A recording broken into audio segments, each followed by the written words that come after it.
Hello, welcome to the app walkthrough of materials inventory.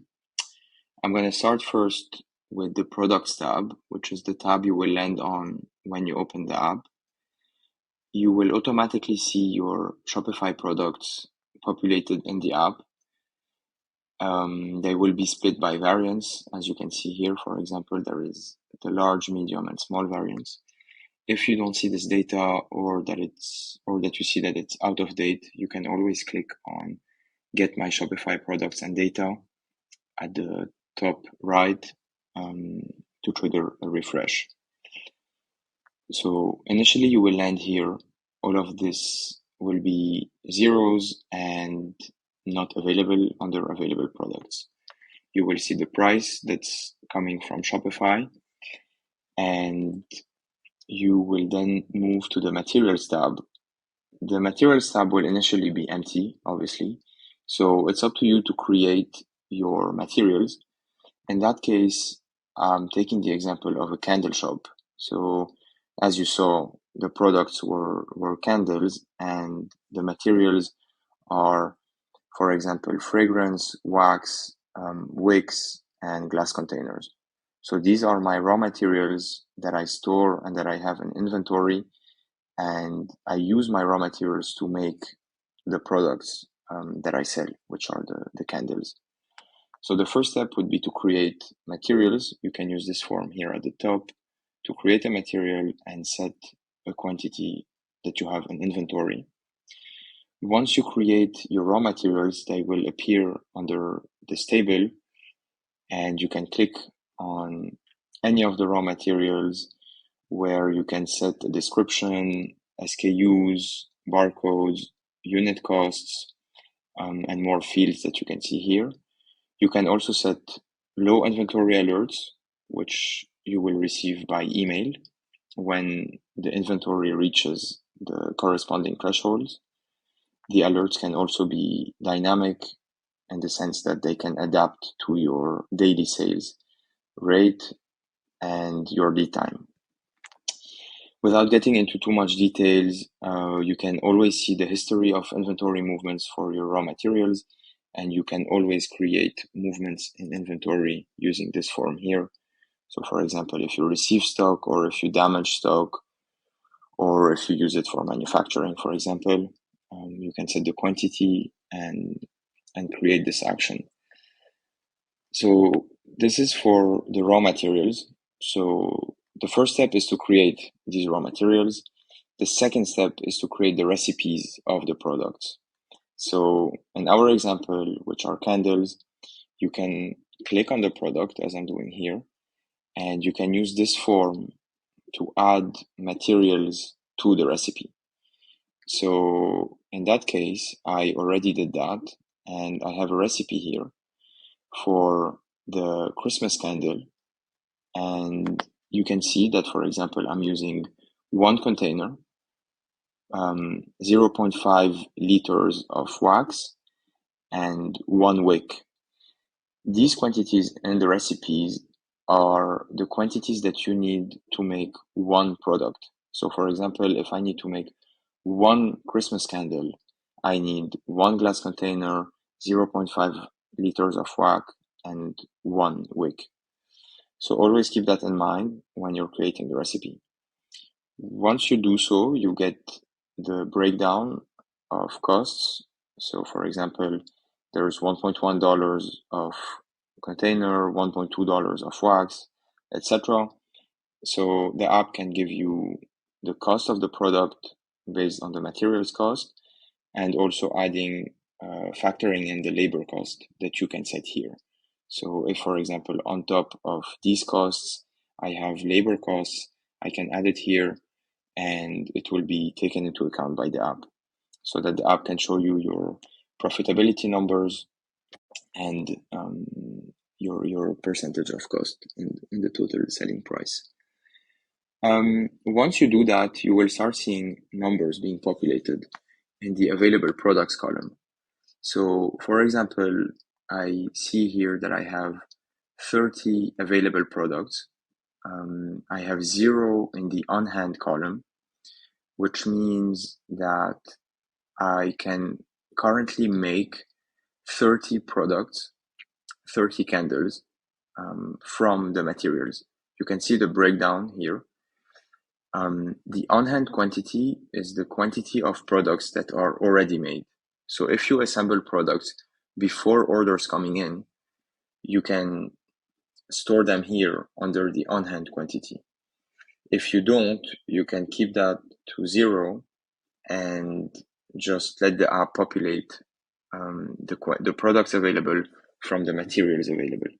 So in that case, we can make 30. And the reason we can make 30 is because we have wax, we need 0.5 liters per product, and we have a total of 15, which means that we can do in total 30 products before we run out of wax. If you want to increase your on-hand quantity, which means if you make products ahead of orders, you can use the form here to make products. So let's say, for example, that I made 5 candles ahead of orders, and I'm using raw materials, which means it will decrease the inventory of each raw material needed. I will make the product, and you will see that I just moved from 0 on hand to 5 on hand, and the from materials quantity was decreased because the total inventory of materials was decreased. So for example, instead of having 15 liters of wax in inventory previously, I now only have 12.5 because 2.5 were used to make these 5 products. So if I go back to my overall view, for this product, the total quantity of available products is still 30. It didn't change. However, the breakdown changed in the sense that it's now 5 that are on hand and already made, and 25 coming from raw materials. And the fact that we used some of the raw materials inventory means that the other products, which also use the same materials, were also affected. So some of these quantities were reduced because we have less inventory of raw materials, for example, from the glass container or the wax or the wick. And so all of the other products were affected. Keep in mind that these quantities are not, so it cannot be added up in the sense that this calculation that leads to the 25 number takes into account using all of the inventory, right? So let's say we would use all of the 12.5 liters of wax, but the other product also uses the same pool of wax, which means that if we used all the inventory of wax to make the medium candle, then we wouldn't have any wax left for the small candle. So you cannot do 30 and 21, but you can only do like a combination of both. And when you reduce one of the materials that are being used, it will affect all the products that use this raw material. So we just saw an overview of the available products and the breakdown between on-hand quantities and quantities that come from the materials that are stored in inventory. If we look a bit at the settings page, here you can set some interesting settings. The first one is updating Shopify inventory. So this is the most important setting, and please pay attention not to turn it on before your setup is done in the app, because when you turn this on, it means that the app will push the available products number to Shopify. So as you can see here, I have 30 available products, and the app updated the Shopify inventory for this product to 30. Same thing here, 21, 21, 14, 14. So, and if I make any change right now to my inventory, it will push that change to your Shopify admin data. So please make sure that your setup is done before turning on update Shopify inventory. The second setting we can look at is at the bottom, which is called only products on hand are available inventory. You should use this setting if your quantity that is on hand, so for example, the 5 that we made 2 minutes ago, if you only want this number 5 to be pushed to Shopify. So you only want to sell the products that you already made, that you already have assembled.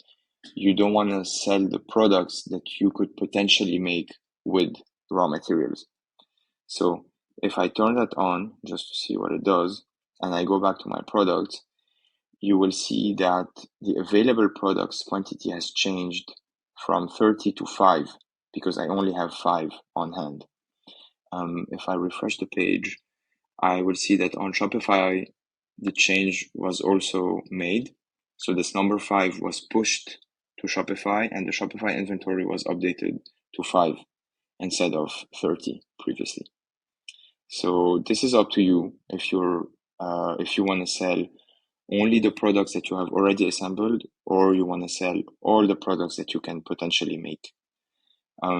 You can choose that the display is only products on hand or products on hand plus the products coming from raw materials, but this will only be like a display difference.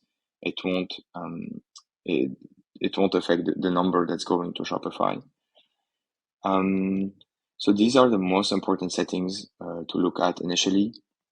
You have here the import page where you can import the data I just talked about through CSV file import. So if you don't want to do this manually, you can look at the templates for materials and create that in a Google Sheet, save it as a CSV file, upload it here. You can do the same thing for recipes. You can do the same thing to set the quantity of products on hand, and more stuff without going into details right now. The other tab I want to show you quickly is the bundles tab. So here you can create products that are made of other Shopify products. So let me just turn that off quickly. So we go back to the initial settings.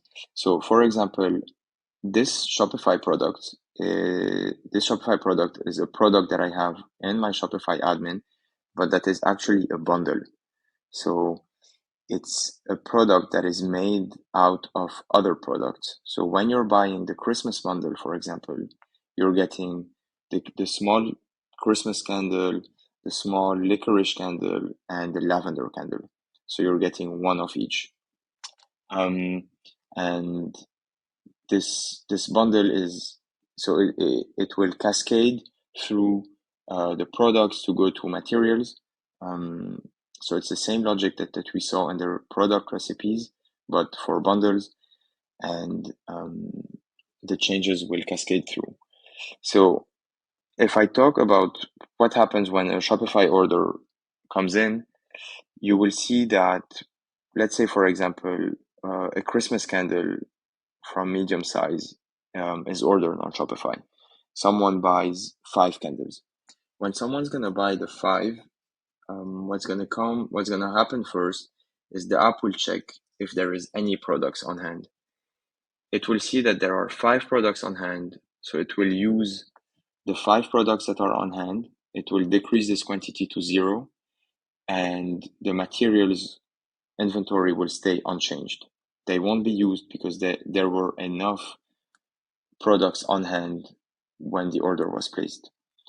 Let's say now that someone buys 3 small Christmas candles. The app will first check if there is any product on hand. It will see that there isn't any, so it needs to use the materials to make these 3 candles.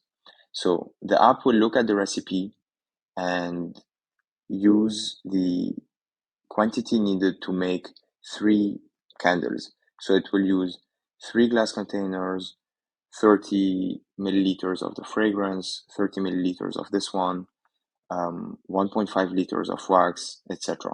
So it will use the quantity needed to make 3 products, and the materials quantity, will be decreased.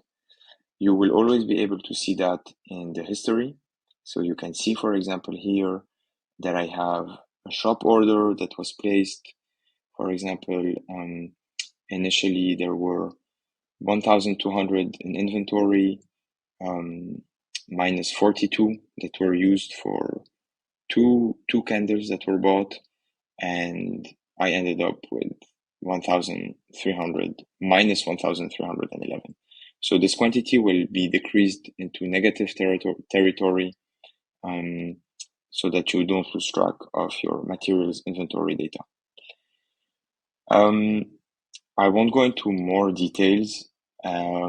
You can quickly look at the purchase orders tab, which I can go through in another video.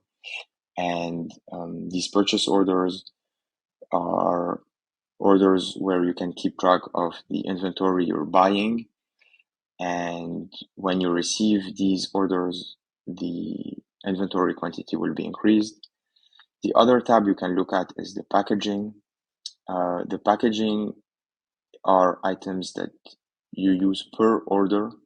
So if you're using, for example, a box for every candle, don't use it in packaging, use it under materials, because it's linked directly to one product and not linked to orders, while packaging items are linked to orders. So for example, if I put a greeting card in every order, I create a greeting card and I set the quantity per order to be 1. And every time an order is placed on Shopify, the inventory of the greeting card will be decreased by 1. That's it for now. I will record other videos to go into more details for other tabs. Hope you enjoy it, and let me know if you have any questions.